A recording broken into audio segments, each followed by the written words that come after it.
Hey everyone, so friend कैसे हैं आप सभी। आशा है आप सभी अच्छे होंगे, मस्त होंगे, स्वस्थ होंगे और जोर शोर से आप सबकी पढ़ाई चल रही होगी। सो गाइस, आज से हम रचना शरीर में एक और नया अध्याय जो कि है परिभाषा शरीर। जैसे कि आपको चैप्टर के नाम से पता चल रहा है कि यहाँ पर आपको कई सारे स्ट्रक्चर्स की परिभाषा बताना है। यानी कि यहाँ पर आपको कई सारी टर्मिनोलॉजीज मिलेगी। जैसे कि बात करते हैं कुर्च हो गया, जैसे कि बात करते हैं कंडरा, अस्थि संघात, सीमांत, सिवनी, मांसरज्जु। इस तरह से आपको कई सारी टर्मिनोलॉजीज मिलेगी, है ना। कई सारे स्ट्रक्चर्स मिलेंगे जिनकी आपको परिभाषा बताना है। परिभाषा के साथ साथ आपको कितनी संख्या में वो प्रेजेंट होते हैं और कहाँ पर प्रेजेंट होते हैं, ठीक है।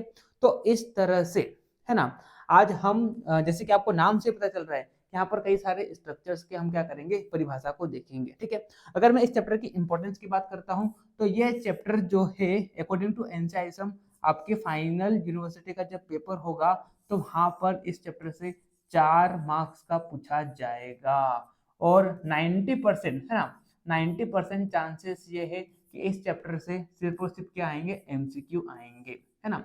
एकदम आसान एमसीक्यू आएंगे, है ना। और एमसीक्यू या तो संख्या बेसिस पर आ सकते हैं, यानी कि आपसे पूछ लेगा कि अस्थि संघात की टोटल संख्या प्रेजेंट होती है ना, टोटल कुर्च की संख्या है, टोटल कंडरा की संख्या है। तो इस तरह से संख्या पर क्वेश्चन आ सकता है, या इनकी लोकेशन, है ना। या जैसे कि आपसे बोल देगा कि कुर्च जो होती है कहाँ पर प्रेजेंट होती है, तो आपको 4 ऑप्शन दे देगा। 3 ऑप्शन ऐसे रहेंगे जहां पर कुछ प्रेजेंट नहीं होता है ना, और एक ऑप्शन जहां पर कुछ प्रेजेंट होता है। इस तरह से आपको दे देगा, ठीक है। तो इस तरह से संख्या और लोकेशन के बेसिस पर, लोकेशन बेस्ड पर परिभाषा शरीर से खूब क्वेश्चन पूछे जाते हैं, है ना। अगर आप प्रीवियस ईयर के पेपर उठाकर देखेंगे तो आपको आइडिया लग जाएगा कि परिभाषा शरीर से कैसे क्वेश्चन पूछता है, ठीक है। तो इस तरह से 90% चांसेस यही है कि यहाँ से सिर्फ और सिर्फ एमसीक्यू आएगा, है ना। और अगर मान लो 5 नंबर में भी क्वेश्चन आता है तो जैसे कि आपको बोल देगा कि कुर्च को डिफाइन कीजिए, है ना, अस्थि संघात को डिफाइन कीजिए, तो उसमें फिर आपको परिभाषा बताना है, संख्या बताना है और उसकी लोकेशन बताना है, ठीक है। तो इस तरह से आपको आंसर को पूरा कंप्लीट करना है, ठीक। चलिए, तो ये मैंने आपको चैप्टर की इंपॉर्टेंस बता दी है, ठीक। तो जैसे कि मैंने आपको बोला कि यहाँ पर कई सारे आपको स्ट्रक्चर्स मिलेंगे जिनकी आपको क्या बताना है, परिभाषा बताना है, ठीक है, जिनकी आपको क्या बताना है, परिभाषा बताना है, ठीक है। तो हम बात कर लेते हैं सबसे पहले स्ट्रक्चर्स की, जो कि यहाँ पर दिया गया है, जो कि है कुर्च, ठीक है, जो कि क्या है यहाँ पर कुर्च, है ना। पहले यहाँ पर स्ट्रक्चर दिया गया है जो कि क्या है, कुर्च, है ना। तो देखो कुर्च क्या होता है, देखो कुर्च, कुर्च का मतलब क्या होता है, कुची, है ना। अगर हम हिंदी में देखें तो ये जो कुर्च है, इस कुर्च का मतलब क्या होता है, कुची, है ना। कुर्च का मतलब क्या होता है, कुर्च का मतलब होता है कुची।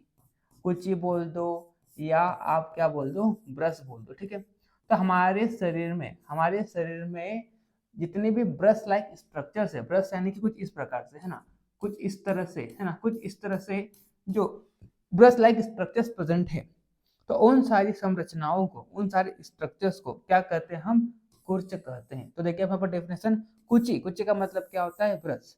तो ब्रश की तरह जो संरचना है यानी कि स्ट्रक्चर्स प्रेजेंट है हमारे शरीर में, उन्हें क्या बोला जाता है, उन्हें कुर्च बोला गया है, ठीक है। अकॉर्डिंग टू मॉडर्न अगर हम देखें तो हमारी बॉडी में एपोन्यूरोसिस प्रेजेंट है ना, जो भी एपोन्यूरोसिस प्रेजेंट है ना, या लिगामेंट्स प्रेजेंट है ना, जिनका ब्रश लाइक स्ट्रक्चर है, याद रखना है ना। तो हमारी बॉडी में ऐसे एपोन्यूरोसिस, ऐसे लिगामेंट्स जिनका कुछ इस तरह से ब्रश लाइक स्ट्रक्चर है ना, उन्हें हम क्या कहते हैं, उन्हें हम कुर्च कहते हैं, ठीक है। और ये कुर्च की संख्या कितनी होती है, तो ये कुर्च जो होती है संख्या में 6 पाई जाती है।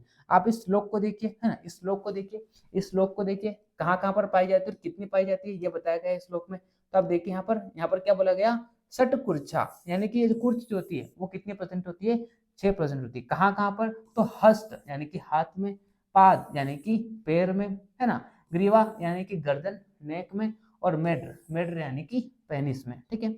दो आपको आगे यहाँ पर इनकी संख्या के बारे में बात की गई है। जैसे क्या देखिए यहाँ पर हस्योर दो, यानी कि हस्त हाथ में कितनी प्रेजेंट होती है, 2% होती है। पाद में दो, पादयोर दो, यानी कि पाद में भी 2 प्रेजेंट होती है ना। हाथ की अगर हम बात करेंगे तो एक इधर वाले हाथ में और एक इधर वाले हाथ में, ठीक है। अकॉर्डिंग टू मॉडर्न जो हाथ में कुछ प्रेजेंट होती है ना, ये जो पाम दिखाई दे रहा है यहाँ पर प्रेजेंट होती है, इसे हम क्या बोलते हैं, इसे हम पामर एपोन्यूरोसिस बोलते हैं। तो एक इधर की साइड, एक इधर की साइड, इस तरह से हाथ में 2, ठीक है। उसके बाद पैर में भी 2, है ना, पैर पे भी कहाँ पर, पैर का जो तलवा होता है, सोल होता है वहां पर, ठीक है। और जो पैर में कुर्च प्रेजेंट होता है अकॉर्डिंग टू मॉडर्न, उसे हम क्या बोलते हैं, प्लेंटर एपोन्यूरोसिस बोलते हैं, ठीक है। फिर ग्रीवा, ग्रीवा में एक प्रेजेंट होती है और पेनिस में एक प्रेजेंट होती है, ठीक है। देखिए यहाँ पर ग्रीवा मेड्रयो एक एक, यानी कि ग्रीवा और मेड्र में एक है ना, पैर में दो और हाथ में दो। तो इस तरह से देखिए आप टोटल संख्या में कितने कुर्च प्रेजेंट होते हैं, 6 प्रेजेंट होते हैं। इंपॉर्टेंट है, आपसे एमसीक्यू में पूछेगा कि कुर्च की संख्या होती है, तो 4 ऑप्शन दे देगा, 5, 4, 3, 6, आपको किसको लगाना है, 6 को लगाना है, ठीक है। चलिए तो देखिए यहाँ पर कुछ संख्या में कितने होते हैं, 6 होते हैं। तो देखिए यहाँ पर हाथ में 2 है ना, एक इधर वाले हाथ में और एक इधर वाले हाथ में, ठीक है, जिसको अकॉर्डिंग टू मॉडर्न हम क्या बोल देते हैं, पामर एपोन्यूरोसिस, ठीक है। पैर में 2 है ना, जिनको हम प्लेंटर एपोन्यूरोसिस बोल देते हैं अकॉर्डिंग टू मॉडर्न, है ना। मेड्र यानी कि लिंग, पेनिस में 1% होता है अकॉर्डिंग टू मॉडर्न, इसे हम क्या बोलते हैं, न्यूकल लिगामेंट, है ना। और सॉरी, जो पेनिस से प्रेजेंट उसे हम क्या बोलते हैं, सस्पेंसर लिगामेंट, ठीक है। और जो ग्रीवा में यानी कि गर्दन में 1% होती है, उसे हम क्या बोलते हैं, न्यूकल लिगामेंट बोल देते हैं, ठीक है। तो इस तरह से टोटल कुर्च जो होते हैं हमारी बॉडी में कितने प्रेजेंट होते हैं, 6 कुर्च प्रेजेंट होते हैं, ठीक। चलिए अब ना अगला स्ट्रक्चर यहाँ पर बताया गया, देखिए आप, ठीक है। देखिए अब मैं उसी चीज को मैं इंग्लिश में भी लेकर आया हूँ, है ना। तो जो इंग्लिश मीडियम वाले स्टूडेंट्स हैं वो इंग्लिश में नोट्स लिखेंगे, ठीक है। तो अब यहाँ पर देखिए, brush like structures are called कुर्च, हमारे शरीर में जितने ब्रश लाइक स्ट्रक्चर उन्हें हम क्या कहते हैं, कुर्च कहते हैं। ये कितने प्रेजेंट होते हैं, तो 6। देखिए यहाँ पर सट कुर्चा, कहाँ कहाँ पर थे, हस्तपाद यानी कि हाथ में, पैर में, है ना, ग्रीवा में और मेड्र में, है ना, यानी कि इन 4 जगह पर आपको देखने को मिलेगा। इस तरह से भी आपसे क्वेश्चन पूछ लेगा कि कुर्च प्रेजेंट होते हैं, है ना, आपसे ऐसा पूछ लेगा, कुर्च कुर्च प्रेजेंट होते हैं, है ना, कुर्च प्रेजेंट होते हैं तो कहाँ कहाँ पर, जैसे कि मान लो आपको पहला ऑप्शन दे दिया, आपको मान लो ग्रीवा, ठीक है, पहला आपको दे दिया ग्रीवा, है ना। दूसरा ऑप्शन अगर मान लो आपको दे दिया कुरपर, ठीक है। तीसरा ऑप्शन आपको दे दिया मणिबंध, है ना, तीसरा ऑप्शन आपको दे दिया मणिबंध, ठीक है। और मान लो चौथा ऑप्शन आपको दे दिया पृष्ठ, है ना। तो आपको क्या लगाना है, आपको ग्रीवा, अगर आपको पता होगा तो आप लगा देंगे, ठीक है। तो इस तरह से भी क्वेश्चन पूछ जाता है कि कहाँ पर प्रेजेंट होती है और कितनी संख्या में, 6, ठीक है। तो देखिए यहाँ पर हस्योर 2 यानी कि हाथ में 2, ठीक है, पादयोर 2 यानी कि पैर में 2, ग्रीवा मेड्रयो एक ही एक, यानी कि ग्रीवा में 1 और मेड्र यानी कि पेनिस में 1। तो इस तरह से टोटल कितने हो जाएंगे, 6 हो जाएंगे, ठीक है।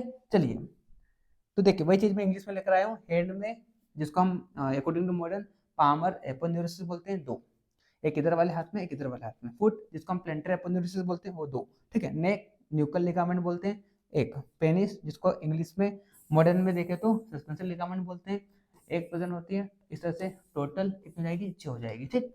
चलिए फिर आगे बढ़ते हम, है ना, फिर आगे बढ़ते हैं, कैसे क्वेश्चन पूछता है वो भी मैं आपको बताते चल रहा हूँ, ठीक है।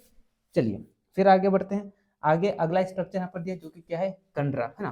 तो कंडरा क्या होता है, तो अकॉर्डिंग टू मॉडर्न देखें तो जो बड़ी, है ना, बिग एंड थिक लिगामेंट जो होती है, बड़ी और जो मोटी लिगामेंट होती है ना, बड़ी और जो मोटी लिगामेंट्स होते हैं उन्हें क्या कहते हैं, उन्हें क्या कह देते हैं, उन्हें कंडरा बोल देते हैं, ठीक है।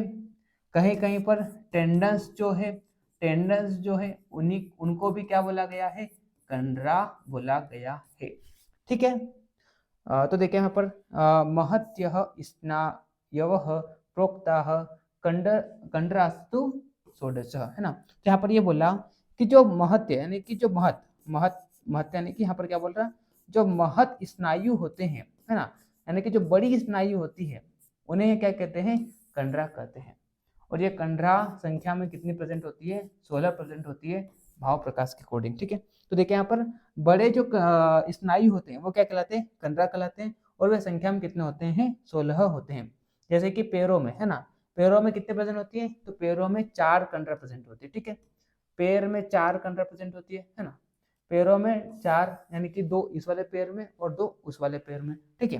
हाथों में 4, 2 इस वाले हाथ में, 2 इस वाले हाथ में, ग्रीवा में 4, है ना, और पृष्ठ यानी कि पेट में 4। इस प्रकार से टोटल कंडरा कितनी होती है, 16 होती है, ठीक है। आचार्य सुश्रुत बोलते हैं कि जो पैरों में और हाथों में कंडरा पाई जाती है है ना। तो वो पैरों और हाथों को ढककर नीचे की ओर जाती है और इसका जो आगे का भाग होता है, यानी कि जो पैरों और हाथों में जो कंडरा प्रेजेंट होती है, उसका अगला भाग जो होता है, उसका टिप जो होता है, अग्र भाग जो होता है, वो क्या होता है, नाखून होते हैं, है ना। वो क्या होते हैं, नाखून होते हैं, ठीक है। फिर आचार्य चरक क्या बोलते हैं कि जो ग्रीवा है ना, जो ग्रीवा एवं हृदय को ढकती है या बांधती है ना, हृदय को, ग्रीवा एवं किसको, हृदय को बांधती है ना। तो उस कंडरा का आगे का भाग जो होता है वो क्या होता है, मेड्र होता है ना। मेड्र होता है, मेड्र, मेड्र यानी कि पेनिस, ठीक है। फिर आचार्य सुश्रुत ये बोलते हैं, ये इंपॉर्टेंट आप कर लीजिए, ठीक है। आप यहाँ पर मैंने नोट्स में नहीं लिखा है, लेकिन आप इसको नोट डाउन कर लो कि पैरों और हाथों में जो कंडरा प्रेजेंट होती है उसका अगला भाग यानी कि टिप जो होता है वो क्या होता है, नेल होता है। ग्रीवा और हृदय को जो कंडराई बांधती है, नीचे की ओर जाती है और उसका आगे भाग जो होता है वो क्या कहलाता है, मेड्र या पेनिस होता है, ठीक है। वही अगर हम बात करें, हाँ, पृष्ठ है ना, अगला अगला अगर हम बात करें पृष्ठ एवं श्रोणी, है ना, पृष्ठ एवं श्रोणी की हम बात करते हैं, ठीक है। श्रोणी यानी कि आपका पेल्विक वाला रीजन, ठीक है। तो पृष्ठ और श्रोणी को बांधने वाली जो कंडरा होती है, ठीक है, तो उसका टिप जो होता है वो क्या होता है, इसका जो टिप होता है पृष्ठ एवं श्रोणी को जो बांधती है उसका टिप जो होता है वो क्या होता है, बुटक होता है, बुटक होता है, ठीक है, बुटक, है ना। उसके बाद आगे क्या बोलते हैं, आगे क्या बोलते हैं आचार्य सुश्रुत, ये बोलते हैं कि जो उरु, उरु यानी कि थाई वाला रीजन, उरु, उरु का मतलब क्या होता है, थाई वाला रीजन, ठीक है। फिर फिर चेस्ट वाला रीजन, है ना, चेस्ट वाला रीजन, है ना। और फिर उसके बाद क्या बोलते हैं, कक्ष यानी कि शोल्डर। तो इनको जो कंडराएं बांधती है तो इसका जो टिप होता है वो क्या होता है, हेड होता है, यानी कि सिर होता है, ठीक है। ये आचार्य सुश्रुत ऐसा बोलते हैं, ठीक। चलिए, तो इस तरह से पैरों में 4, हाथों में 4, ग्रीवा में 4, पृष्ठ एवं पीठ में 4, टोटल 16 कंडराएं होती है ना। अकॉर्डिंग टू मॉडर्न जो बिग कोड लाइक स्ट्रक्चर जिसे हम टेंडन कहते हैं, या तो आप बिग और थिक लिगामेंट को कंडरा बोल दो, या टेंडन्स को भी क्या बोला गया है, कंडरा बोला गया, ठीक। चलिए फिर आगे हम बढ़ते हैं। अगला यहाँ पर स्ट्रक्चर बोला गया, देखिए यहाँ पर वही चीज मैं इंग्लिश में भी लेकर आया हूँ, ठीक है। तो जो लोग यूट्यूब पर लेक्चर देख रहे हैं, है ना, तो अगर आप 2024 बैच के स्टूडेंट यानी कि अभी आपने एडमिशन लिया है, तो आप एप्लीकेशन को डाउनलोड कीजिए, आयुर्वेदाविंस एप्लीकेशन है आपके लिए। मैंने सुश्रुत 2.0 कोर्स लॉन्च किया है, ठीक है। तो वहाँ पर मैं हिंदी और प्लस इंग्लिश में भी नोट्स प्रोवाइड करता हूँ। कुछ चैप्टर के मैंने प्रोवाइड कर रखे हैं और कुछ चैप्टर के मैंने अभी हिंदी ही दिया है, लेकिन मैं जैसे ही आपके जो सीनियर है जिनकी एग्जाम मार्च में है ना, तो उनकी जैसे एग्जाम हो जाएगी तो आपको मैं इस तरह से, जैसे कि आप यहाँ पर देख रहे हैं, जो मैं हिंदी में नोट्स लाया था वही सेम मैं इंग्लिश में भी नोट्स लाया हूँ।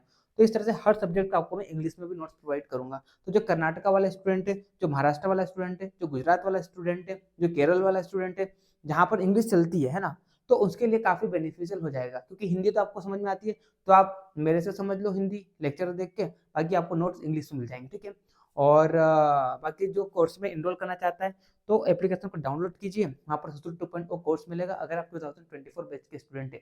और अगर आप पुराने स्टूडेंट है यानी कि 2023 बैच के स्टूडेंट है जिनके अभी मार्च में एग्जाम है, तो आप BMS first of complete course को चेक कर लीजिए। वहाँ पर मैंने 70% सिलेबस कंप्लीट करा दिया है, 30% जो स्कोप में जल्द ही करा दूंगा, ठीक है। चलिए अब हम आगे बढ़ते हैं ना, चलिए आगे बढ़ते हैं। वही चीज मैं इंग्लिश में लेकर आया हूँ, तो जो इंग्लिश मीडियम वाले स्टूडेंट है इसका आप स्क्रीनशॉट ले लो, जो यूट्यूब पर देख रहा है, ठीक है, इसका आप स्क्रीनशॉट ले लीजिए, है ना। थोड़ा मैं कम करूँ क्या इसको, चलिए आपके लिए मैंने कम कर दिया, है ना। स्क्रीनशॉट ले लो आप इसका, ठीक है, इस नोट्स का इंग्लिश वाले। चलिए फिर हम आगे बढ़ते हैं। आगे यहाँ पर क्या बोला गया, आगे यहाँ पर जाल के बारे में बात की, ठीक है। जाल क्या होता है, देखिए तो हमारे शरीर में आप सबको पता है कई सारे मांस, सिरा, स्नायु और अस्थियां, है ना, ये सारी स्ट्रक्चर्स प्रेजेंट होते हैं। तो मांस, सिरा, स्नायु और अस्थि, ये 4 स्ट्रक्चर्स जो होते हैं कहाँ पर, मणिबंध यानी कि रिस्ट में, और गुल्फ यानी कि एंकल में आकर एक स्पेसिफिक अरेंजमेंट बनाते हैं, एक नेटवर्क लाइक स्ट्रक्चर बनाते हैं, जिसे क्या कहते हैं, जाल कहते हैं, ठीक है। जाल आपको कहां पर देखने को मिलेगा, गुल्फ और रिस्ट यानी कि मणिबंध और गुल्फ एंकल, यहीं पर ही आपको जाल देखने को मिलते हैं। तो देखिए यहाँ पर शरीर में जहां पर मांस, सिराए, स्नायु और अस्थियां, क्या बोले यहाँ पर, शरीर पर जहां मांस, सिराए, स्नायु और अस्थियां सम्मिलित रहती है या एकत्र रहती है ना, उस स्थान को क्या कहते हैं, जाल कहते हैं, ठीक है। संख्या में टोटल कितनी होती है, 16 होती है। आठ आपको कहाँ पर मणिबंध यानी कि रिस्ट में देखने को मिलेगी, 8 आपको गुल्फ यानी कि एंकल में देखने को मिलेगी, है ना। मणिबंध यानी कि मणिबंध में 8, 4 इधर की साइड 4 इधर की साइड, तो टोटल कितनी हो जाएगी 8। और गुल्फ में बात करें यानी कि एंकल वाले रीजन में, इधर वाले एंकल में 4, इधर वाले एंकल में 4, ठीक है। तो इस प्रकार से टोटल जाल कितने होते हैं 16 होते हैं, ठीक है। तो मैंने आपको क्या बोला, हमारे शरीर में मांस, चिराय, स्नायु और अस्थियां ये प्रेजेंट होती है, और ये स्ट्रक्चर्स जो होते हैं कहाँ पर, मणिबंध में और गुल्फ में आकर एक स्पेसिफिक अरेंजमेंट बनाते हैं, नेटवर्क लाइक स्ट्रक्चर बनाते हैं, जिसे हम क्या करते हैं, जाल कहते हैं। या तो ये खुद के साथ जाल बनाएगी यानी कि मांस, है ना, यानी कि मांस जो है अपने ही स्ट्रक्चर्स के साथ गुथेगी और जाल बनाएगी, या तो मांस चिरा के साथ गुथेगी, या तो स्नायु के साथ, यानी कि एक दूसरे के बीच में गुथने के बाद जाल बनेगा, है ना।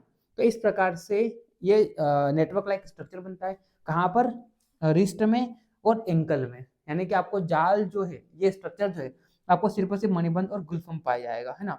मणिबंध में टोटल 8 और गुल्फ में टोटल 8। तो इस तरह से टोटल जाल जो होती है कितनी होती है, 16 प्रेजेंट होती है, ठीक। चलिए फिर आगे हम बढ़ते हैं। फिर आगे हम बढ़ते, देखो उसी चीज को मैं इंग्लिश में भी लेकर आया हूँ, स्क्रीनशॉट ले लो बच्चों, ये दो यूट्यूब वाले स्क्रीनशॉट ले लो, ठीक है, इंग्लिश मीडियम वाले। चलिए फिर आगे हम बढ़ते हैं, अगला स्ट्रक्चर जो है वो क्या, अस्थि संघात, है ना। देखिए अब अस्थि संघात में आपको कहीं कहीं बुक में आपको ये डेफिनेशन देखने को मिलेगी कि प्रायः 2 या 2 से अधिक अस्थियों के सम्मेलन को, है ना, क्या कहते हैं, संघात कहते हैं, ठीक है। लेकिन मेरा ये मानना है कि 2 अस्थि, अगर सिर्फ 2 अस्थि का सम्मेलन है ना, अगर सिर्फ 2 अस्थि का सम्मेलन है तो उसे तो हम संधि कर देंगे, उसे तो हम संधि कर देंगे। तो मेरे हिसाब से अस्थि संघात का ये डेफिनेशन थोड़ा गलत हो जाता है। अगर मैं यहाँ पर इस 2 को काट दूं तो क्या बचेगा, 2 से अधिक अस्थियों के सम्मेलन क्या कहते हैं, संघात कहते हैं, अस्थि संघात कहते हैं। तो ये मेरे को थोड़ा सही लगता है, लेकिन किसी किसी बुक में आपको ये देखने को मिलेगा प्रायः, और कभी कभी मैंने यूनिवर्सिटी के पेपर में देखा है कि कभी कभी इस तरह से क्वेश्चन पूछ लेता है, 2 या 2 से अधिक अस्थियों के सम्मेलन को क्या कहते हैं, संघात कहते हैं, ठीक है।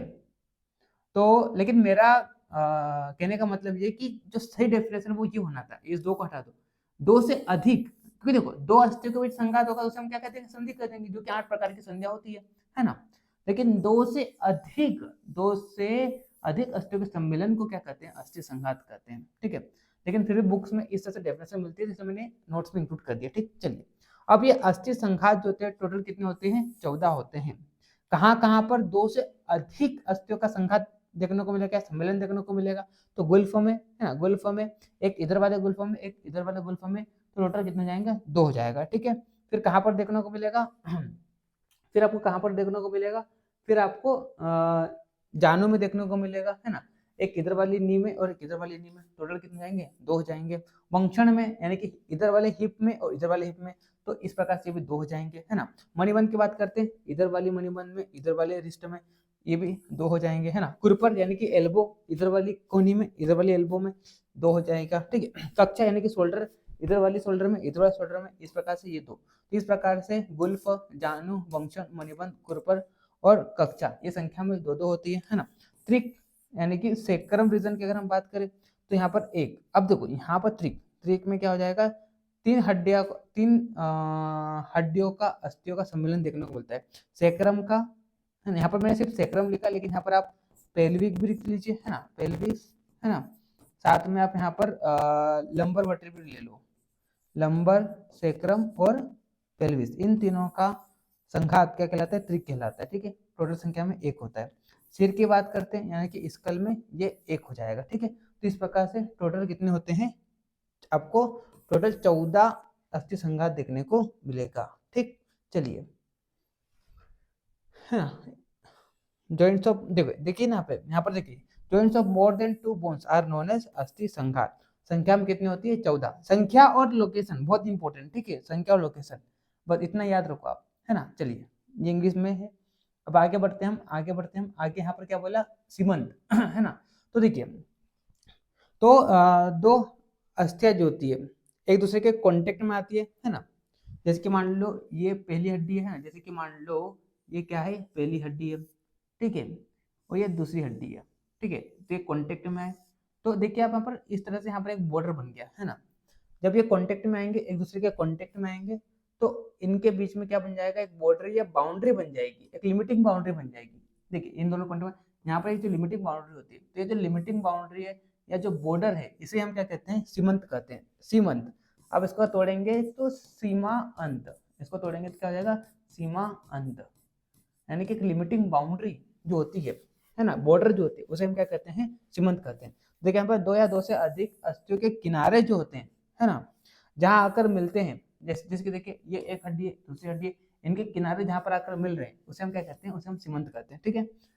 या आगे आप देखिए डेफिनेशन देखिए, दो तीन डेफिनेशन लाया हूं यहाँ पर, है देखिए, जिन जिन स्थानों में दो या दो से अधिक अस्थियां एक साथ सीवन करके जुड़ी हुई होती है ना, उन स्थानों को हम क्या कहते हैं, सीवन कहते हैं, यानी कि दो हड्डियां एक दूसरे से जहां पर जुड़ी हुई होती है, तो उस स्थान को क्या कहते हैं, सीमांत कहते हैं, ठीक है। आगे आप देखिए यहाँ पर the structures forming the border और बाउंड्रीज, उन्हें हम क्या कहते हैं, सीमांत कहते हैं, ठीक है। और ये सीमांत जो होते हैं, जितनी अस्थि संघात प्रेजेंट होती है उतनी ही सीमांत प्रेजेंट होते हैं, यानी कि टोटल सीमांत कितनी होती है, 14, ठीक है। अस्थि संघात 14 थी, तो सीमांत भी कितनी होती है, 14 प्रेजेंट होती है, ठीक। चलिए एकदम आसान चैप्टर है, यहाँ पर आपको कुछ नहीं करना है, हर एक स्ट्रक्चर्स की संख्या और कहाँ पर प्रेजेंट होती है ये आपको पता होना चाहिए, ठीक है। चलिए अब हम आगे बढ़ते हैं, आगे यहाँ पर सेवनी की बात की गई है ना, सेवनी बोल दो, सिवनी बोल दो, ठीक है। तो देखिए जब आपने देखा होगा, जब आप क्या करते हैं, सिलाई करते हैं, कपड़ों की जब सिलाई होती है, तो सिलाई करते हैं तो कुछ इस तरह से स्ट्रक्चर बन जाता है ना, इस तरह से कुछ इस तरह से स्ट्रक्चर बन जाता है, ठीक है। तो हमारी बॉडी में सिलाई के दौरान जो इस तरह का स्ट्रक्चर बनता है, इसके समान, है ना, जब आप क्या करते हैं, सिलाई करते हैं, तो उस समय आपको कुछ इस प्रकार का स्ट्रक्चर देखने को मिलता है, ठीक है, सिलाई हो जाने के बाद कपड़े पर, ठीक है। तो इस तरह का स्ट्रक्चर जो हमारी बॉडी में प्रेजेंट होता है, उसे हम क्या कहते हैं, उसे हम सेवनी कहते हैं। देखिए यहाँ पर सिलाई के द्वारा मिलाए हुए भाग के समान जो रचना हमारी शरीर में प्रेजेंट होती है, उसे हम क्या कहते हैं, उसे हम सिवनी कहते हैं, ठीक है। और इन्हें रेफी और अकॉर्डिंग टू मॉडर्न हम रेफी रीच या सुचर्स भी बोल देते हैं, ठीक है। और ये कहाँ कहाँ पर प्रेजेंट होते हैं, तो ये जिह्वा में प्रेजेंट होते हैं, मेडर में प्रेजेंट होते हैं, और स्कल यानी कि सिर में प्रेजेंट होते हैं। देखिए टोटल संख्या में कितनी होती है, 7 होती है, सिर में 5, है ना, 5 कहाँ कहाँ पर, frontal suture, coronal suture, squamosal suture यानी कि टेम्पोरल सूचर, ठीक है। फिर यहाँ पर लैम्बडोइड सूचर और सजाइटल सूचर, इस तरह से सिर में 5 सिवनी प्रेजेंट होती है ना। जिह्वा, जिह्वा में जो प्रेजेंट होता है क्या बोलते हैं, फ्रेनुलम लिंगुआ। ये देखो ये टंग को थोड़ा ऊपर करेंगे तो जो नीचे वाला जो लटकना वाला पोर्शन है, तो उसका भी स्ट्रक्चर कुछ इसके समान दिखाई देता है, कुछ इस समान, है ना। जैसे कि मान लो ये पहला, आप देखिए जैसे की बात करते हैं, ये पहला कपड़ा है, ये दूसरा कपड़ा है, इसको आप मशीन से मिलाओगे तो इस तरह से स्ट्रक्चर बनता है ना। तो ऐसा ही स्ट्रक्चर आपको हमारी बॉडी में जहाँ पर भी देखने को मिलता है, उसे हम सिवनी बोलते हैं। तो ये एक तो सिर में देखने को मिलेगा, सिर में 5, है ना, और एक आपको जिह्वा में, जिसको हम क्या बोलते हैं, according to modern frenulum linguae बोलते हैं, और एक आपको कहाँ पर देखने को मिलेगा, मेड यानी कि पेनिस में देखने को मिलेगा। तो 5 सिर में हो गया, एक जिह्वा में जिसे हम फ्रेनुलम लिंगुआ बोलते हैं, और एक कहाँ पर आ जाएगा, मेड्र में, रेफी, है ना, सेफ में, पेनिस में, ठीक है, जिसे हम क्या बोलते हैं, अकॉर्डिंग टू मॉडर्न क्या बोलते हैं यहाँ पर, एनोकोकाइजियल रेफी, ठीक है। तो इस तरह से टोटल 7 सिवनी प्रेजेंट होती है ना। देखिए आप अकॉर्डिंग टू, देखिए यहाँ पर इंग्लिश में सिवनी मीन्स सूचर्स या रेफी, है ना, the structures which appears like sutures और स्टिच्ड पार्ट, है ना, यानी कि जब आप दो कपड़ों को मिलाते हैं सिलाई के दौरान, है ना, तो उसके समान जो रचना हमारी बॉडी में प्रेजेंट होती है, उसे हम क्या कहते हैं, सिवनी कहते हैं, ठीक है। चलिए आगे हम बढ़ते हैं, सिवनी टोटल 7 होती है, सिर में 5, फिर एक आपको जिह्वा में और एक आपको सेफ, है ना, इस तरह से टोटल आपको 7 देखने को मिलेगी, ठीक है। फिर आगे हम बढ़ते हैं, सिवनी के बाद अगला जो स्ट्रक्चर आता है यहाँ पर मांस रज्जु, है ना, सिवनी के बाद, है ना, अगला जो स्ट्रक्चर क्या आ गया, मांस रज्जु हो गया, ठीक है। देखिए तो मांस रज्जु क्या होता है, तो हमारी बॉडी में ना, हमारी बॉडी में जो बड़ी मांसपेशी होती है, हाँ, डोरी के समान, है ना, हमारी बॉडी में डोरी के समान जो लंबी लंबी और बड़ी मांसपेशी होती है, डोरी के समान जो लंबी बड़ी मांसपेशी होती है, उसे हम क्या कहते हैं, मांस रज्जु कहते हैं। मांस रज्जु आपको कहाँ पर देखने को मिलता है, आपकी वर्टिकल कॉलम की दोनों साइड में देखने को मिलेगा, है ना, 2 अंदर की तरफ और 2 बाहर की तरफ, टोटल कितने प्रेजेंट होती है, 4 मांस रज्जु प्रेजेंट होती है, ठीक है। तब देखिए यहाँ पर मांसपेशियों की, हाँ, मांसपेशियों की रस्सी के समान जो रचनाएं पृष्ठ पीठ में होती है उन्हें हम क्या कहते हैं, मांस रज्जु कहते हैं। आप ऐसा बोल दो कि जो बड़ी मांसपेशियां होती है ना, रस्सी के समान जो बड़ी मांसपेशी होती है उसे हम क्या कहते हैं, मांस रज्जु कहते हैं। संख्या में 4 होती है ना। वर्टिबल कॉलम के दोनों ओर प्रचंड होती है, 2 अंदर की ओर और 2 बाहर की ओर। इस प्रकार से टोटल संख्या में कितनी होती है, 4, है ना। तो इस प्रकार से यहाँ पर कई सारे स्ट्रक्चर्स थे, इस तरह से यहाँ पर कई सारे स्ट्रक्चर्स थे, ठीक है। जो यहाँ पर आपको बस क्या करना है इस चैप्टर में, आपको हर एक स्ट्रक्चर्स की परिभाषा, उसकी संख्या और उसका लोकेशन, है ना। मोस्ट इंपॉर्टेंट है संख्या और लोकेशन, ठीक है। एमसीक्यू में यहीं से पूछेगा कि मांस रज्जु, जैसे कि यहाँ पे आपसे पूछ लेगा, है ना। जैसे कि आपसे मैं थोड़ा प्रैक्टिस करा दूं, जैसे कि आपसे पूछ लेगा कि मांस रज्जु, है ना, मांस रज्जु की टोटल संख्या है, मांस रज्जु की संख्या है ना। आपको इस तरह से क्वेश्चन दे देगा पहले ए, है ना, B C, A B C और डी, है ना। तो आपसे दे देगा 3 2 1 4, आपको किसको लगाना है, 4 को लगाना है, ठीक है। आपसे बोल देगा, है ना, आपसे बोल देगा अस्थि संघात, है ना, अस्थि संघात की संख्याएं हैं, अस्थि संघात की संख्या है ना, टोटल संख्या है। तो ऑप्शन दे देगा ए बी सी डी, है ना। 11 12 13 और 14, आपको किस लगाना है, 14 पे लगाना है, ठीक है। इस तरह से क्वेश्चन पूछ लेता है ना। आपसे पूछ लेगा कि जैसे कि मान लो आपसे पूछ लिया कि कुर्च, है ना, जैसे कि आपसे पूछ लिया, चलो कंडरा ले लेते हैं ना। आपसे पूछ लिया कि कंडरा कंडरा कहाँ कहाँ नहीं पाई जाती है, इस तरह से भी क्वेश्चन पूछ लेगा, कहाँ नहीं पाई जाती है ना, कहाँ नहीं पाई जाती है।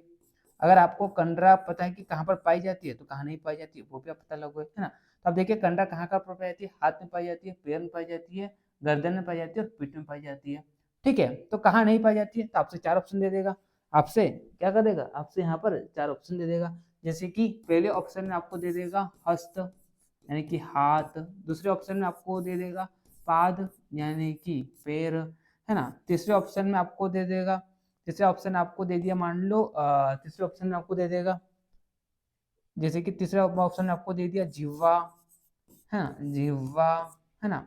और चौथे ऑप्शन में अगर मान लो आपको दे दिया पृष्ठ, है ना, पृष्ठ, ठीक है। या मान लो तीसरे में बेस्ट ऑप्शन आप ले लेते हैं, मान लो आपको सिर दे दें, ये ज्यादा कंफ्यूजन हो जाता है इसलिए, ठीक है। तो आपको फिर क्या करना है, आपको सिर पर लगाना है क्योंकि सिर में नहीं प्रेजेंट होती। तो इस प्रकार से क्वेश्चन पूछा जाता है, ठीक है।